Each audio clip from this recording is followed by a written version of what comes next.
الحمدللہ رب العالمین الصلاة والسلام علی اشرف الانبیاء والمرسلین وحبیب الہ العالمین وسیدنا مولانا ابی القاسم محمد واہل بیتہ طیبین طاہرین المعصومین المظلومین المنتجبین المکرمین المیامین واصحابہ المنتجبین اما بعد قال اللہ الحکیم فی کتابہ الکریم بسم اللہ الرحمن الرحیم وَإِن تُطِعْ أَكْثَرَ مَنْ فِي الْأَرْضِ يُضِلُّوكَ عَنْ سَبِيلِ اللَّهِ إِن يَتَّبِعُونَ إِلَّا الظَّنَّ وَإِنْ هُمْ إِلَّا يَخْرُصُونَ صدق اللہ العلی العظیم۔ ناظرین محترم، پروگرام اظہار حقیقت میں ہم آپ کو خوش آمدید کہتے ہیں اور سلام خالصانہ پیش کرتے ہیں۔ السلام علیکم ورحمۃ اللہ وبرکاتہ۔ اظہار حقیقت کے پروگرام میں اپنے تمام ناظرین اور سامعین کی خدمت میں ہدیہ سلام، تسلیمات اور آداب پیش خدمت ہیں۔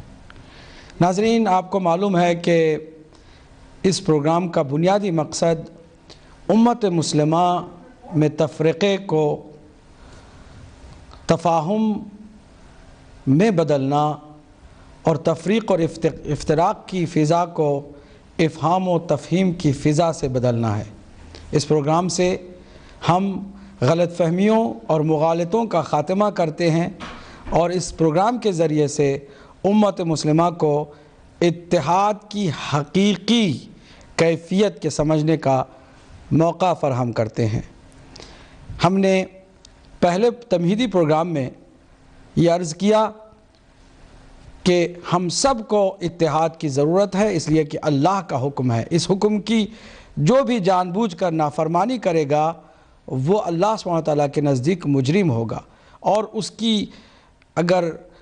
کوششوں سے لوگ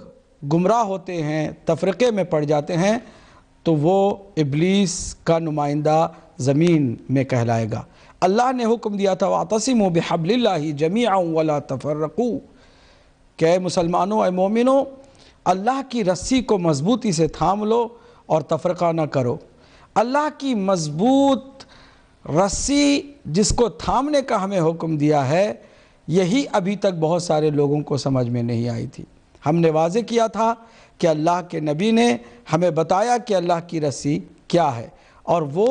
انی تارکم فیکم الثقلین کتاب اللہ وعطرتی اہل بیتی ما ان تمسکتم بہما لن تضلوا من بعدی۔ ہر تفرقے سے بچنے کا ایک ہی نسخہ اور ایک ہی فارمولا کہ اللہ کی رسی کو مضبوطی سے تھام لیں، اور اللہ کی رسی اللہ کی کتاب ہے، اور دوسرے میرے اہل بیت اور میری عطرت ہے، کہ اگر تم ان دونوں کو باہم تمسک کرو، ان کے ساتھ وابستہ ہو جاؤ، تو پھر گمراہی سے میرے بعد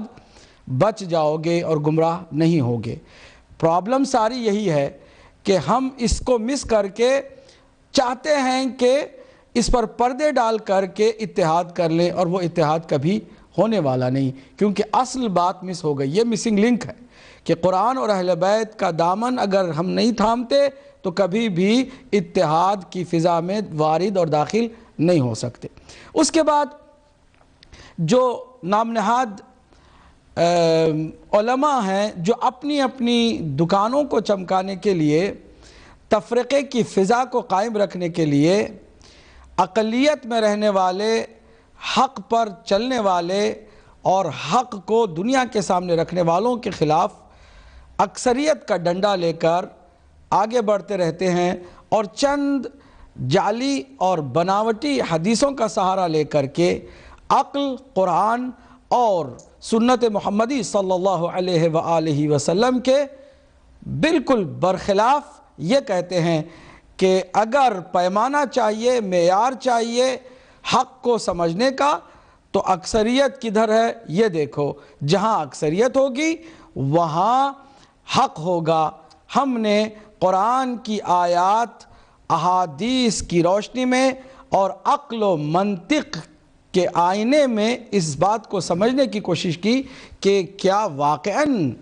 حق اکثریت کے ساتھ ہے یا پھر اس کے برخلاف حقیقت ہے۔ اظہار حقیقت میں ہم نے واضح کر دیا کہ قرآن کی روح، قرآن کا مزاج عقل و منطق کے مزاج کے بالکل ہم آہنگ ہے۔ نہ عقل اکثریت کو حق بجانب سمجھ سکتی ہے، نہ قرآن نے اکثریت کو حق قرار دیا ہے، اور نہ سنت محمدی میں ایسی کوئی بات نظر آتی ہے۔ یاد رکھیے کہ رسالت مآب عقل کل ہیں، کبھی وہ بات نہیں کر سکتے کہ جو عقل کے خلاف ہو اور قرآن مجید کی نص کے خلاف ہو۔ ہم نے بہت ساری آیات پیش کی تھیں، میں چاہوں گا کہ آج تمہیداً ان آیتوں میں سے چند آیتوں کو پڑھ کے آپ کے سامنے رکھوں اور قرآن کے مزاج سے آپ کو آشنا کروں۔ آپ دیکھیں کہ کیا قرآن مجید نے اکثریت کے بارے میں کہا ہے۔ سورہ انعام کی 116ویں آیت آپ اسکرین پر دیکھیں گے۔ یہ آیت سورہ انعام کی 116ویں آیت ہے، جس میں اللہ سبحانہ وتعالیٰ نے اپنے حبیب سے اس طرح خطاب فرمایا، وَإِن تُطِعْ أَكْثَرَ مَنْ فِي الْأَرْضِ يُضِلُّوكَ عَنْ سَبِيلِ اللَّهِ۔ اے میرے حبیب، اگر زمین میں بسنے والوں کی اکثریت کو مان کے چلو گے، جو وہ کہتے ہیں اس کی اتباع کرو گے، تو اکثریت تمہیں اللہ کے راستے سے بہکا دے گی، ہٹا دے گی۔ گمراہی اکثریت کے لیے ہے، اکثریت میں گمراہی ہے۔ إِن يَتَّبِعُونَ إِلَّا الظَّنَّ، اس لیے کہ دلیل اللہ نے یہ فرمایا ہے کہ اکثریت ہمیشہ گمان اور خیال کی اتباع کرتی ہے۔ وَإِنْهُمْ إِلَّا يَخْرُصُونَ، اور یہ جو ان کا طریقہ ہے قیاس آرائیوں پر مبنی ہے، یعنی وہ صرف قیاس آرائیاں ہی کیا کرتے ہیں، حق اور حقیقت کو سمجھ نہیں سکتے ہیں۔ یہ ہے اکثریت کے بارے میں قرآن کی پہلی آیت جو ہم نے آپ کی خدمت میں پیش کی۔ تقریباً